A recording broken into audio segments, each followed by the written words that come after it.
Hello students, welcome to my channel, Ren Studies a Lot, and today we are learning how to balance reactions. But before we start balancing, we need to learn the theory behind it.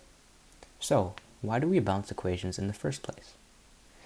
Chemical reactions have to follow the law of conservation of mass, meaning that atoms cannot be created or destroyed. A balanced equation shows the correct ratio that substances react in, and without it, you can't do calculations in higher chemistry, such as moles or limiting reagents. If this equation, or if any equation isn't balanced, it doesn't represent a real reaction that takes place.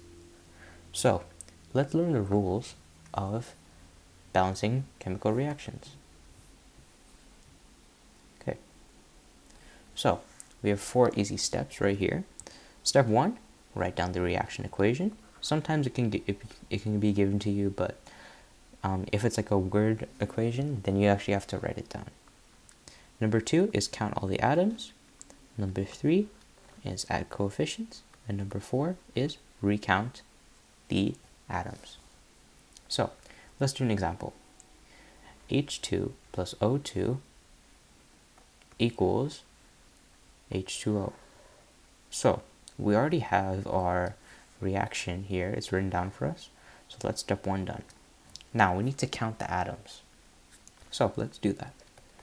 So we have 2 hydrogens because it's 2. And we have 2 oxygens. Over here we also have 2 hydrogens, but we only have 1 oxygen. And this is because there's no number after the oxygen. So we assume there's a 1 there. So how do we balance this to make the number of atoms on this side equal to the atoms on this side? So we have 2 oxygens on this side, but only 1 here. So we're going to double this and put a coefficient of 2 right here. So then this means you multiply both of these things by 2. So that means there's now 2 oxygens, but since there's already 2 hydrogens, 2 times 2 is 4, meaning that there's now 4 hydrogens. So how do we make this side 4 hydrogens? Well, it's pretty simple. We just multiply this by 2. 2 times 2 equals 4. And just like that, it's balanced. 4 hydrogens on each side and 2 oxygens on each side. This is balanced. Now let's try a slightly harder example. So here we have CH4 plus O2 leads to CO2 plus H2O. So again, I'm going to draw the table. And let's count. So C, we have 1 because there's nothing after it. We have 4 hydrogens. And we have 2 oxygens. Over here, we also have 1 carbon. We have 2 hydrogens. And can you guys guess how many oxygens there is? If you said 3, you would be correct. And this is because there's 2 over here and 1 right here. Because it's a 1, there's no number after it.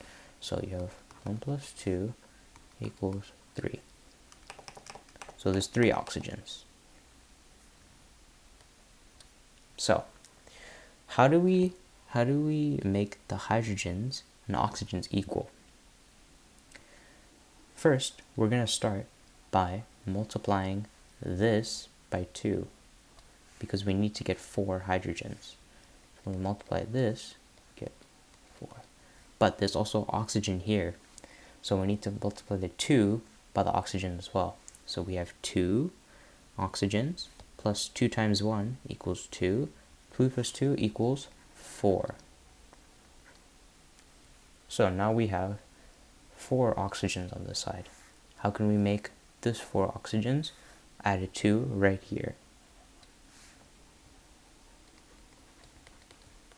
So let's check if it's balanced. 1 carbon each, 4 hydrogens each, and 4 oxygens each as well. Perfect. This is balanced. As you guys do more and more equations, you guys will become faster and faster at this. So always just remember these steps. And always remember to double check it when you're done. Thank you guys so much for watching.